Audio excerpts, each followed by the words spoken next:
Hey guys, what's going on? Andrew coming at you. It's early in the morning here, but I was really excited and I wanted to try to get a YouTube video out. For all you new folks to the channel, welcome to my channel. I'm really happy to have you here and on this journey with me. And I have had this idea for a little while, so I'm excited, but it's coming off the top of my head, so I can't guarantee it's going to be perfect.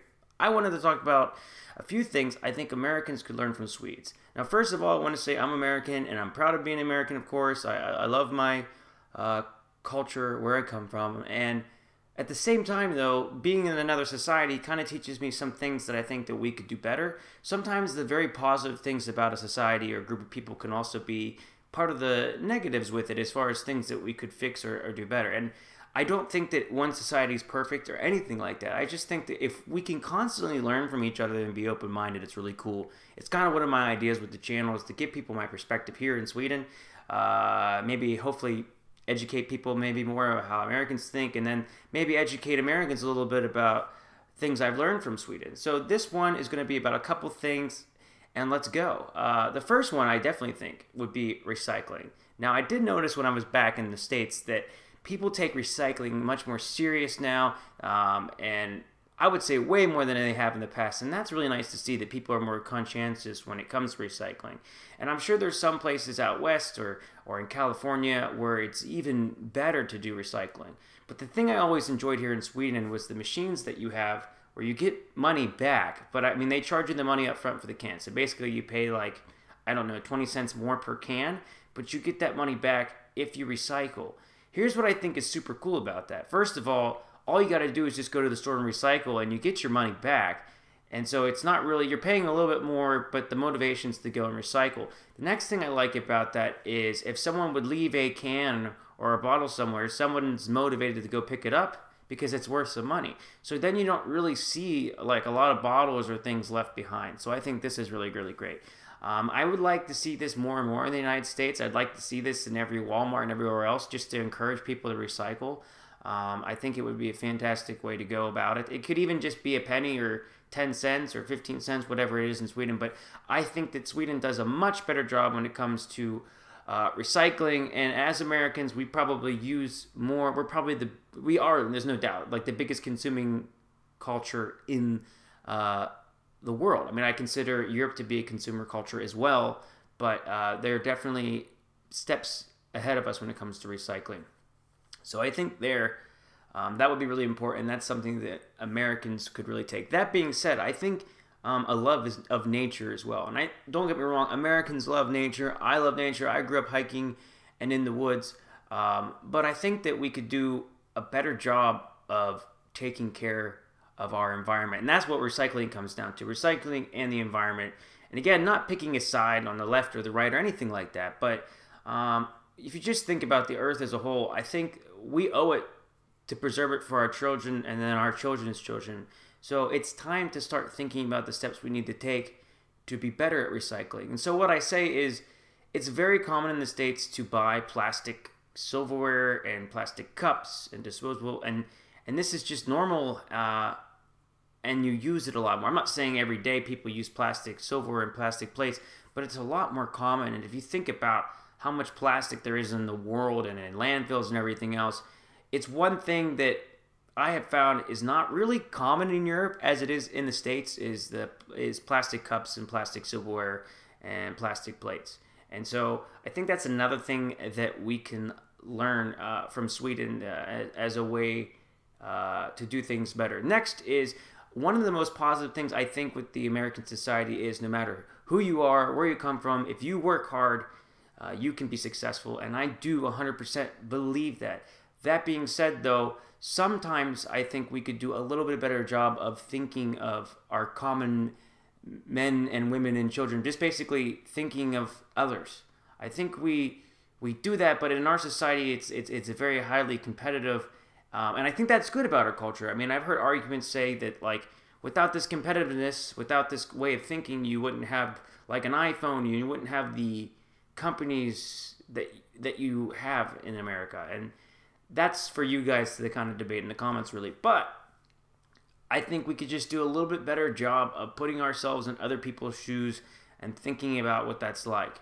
So I think that's something that Sweden does do much better. And that's just I think it's it's a part of our culture.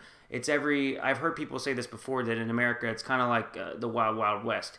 That's kind of how it started, and because of that, it's kind of like everybody for themselves to a certain degree. Of course, we have social systems in place, but nowhere near as the same way that they have in Sweden.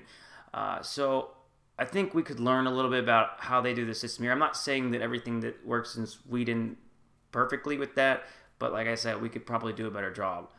And the last thing that I think Americans could learn, that I've learned in Sweden, is, again, I think that Europe is a consumer society, but I noticed that, for example, people in Europe, it's a lot more common to have one car. And again, I know in the United States that's not possible in a lot of situations.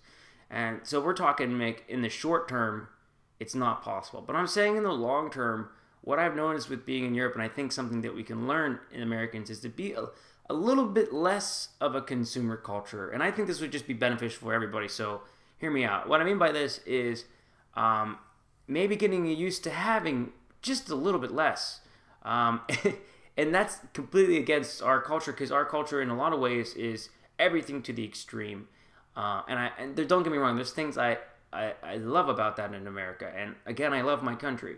But I think that if everybody in the world could get used to just having a little bit less, that would be a good thing. Now, I'm not saying things that you don't need, but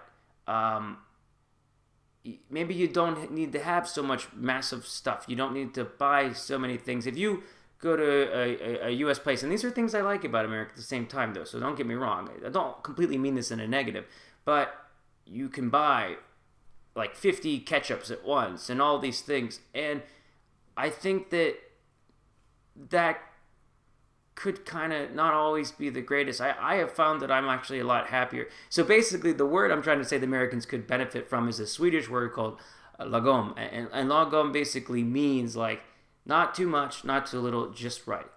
And I think that Americans could learn from that.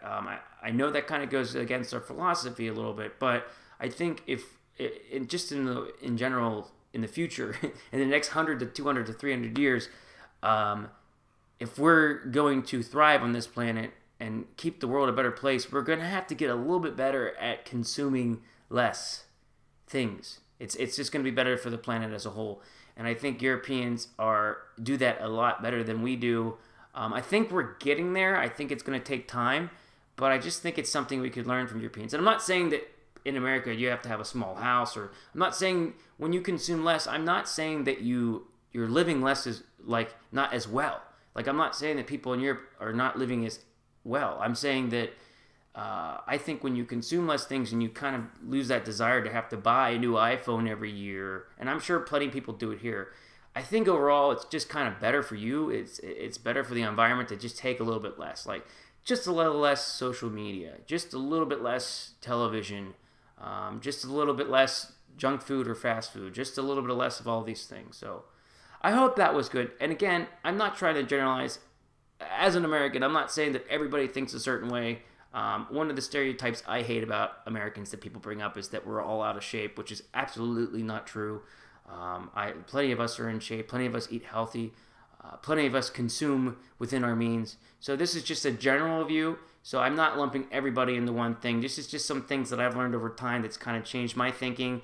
I hope you enjoyed this video. To all the new subscribers, feel free to hit that like button. If you like this video, feel free to share. And don't forget to hit that subscribe button as well. I hope you guys enjoyed this one. To all the Americans out here watching this video as well, again, I love my country. I love where I'm from. This is just things that I've picked up on. So take it, or take it as you will with a grain of salt then. And everybody else, feel free to join the discussion below. I like reading your comments. Welcome to my channel, and I'll see you in the next video.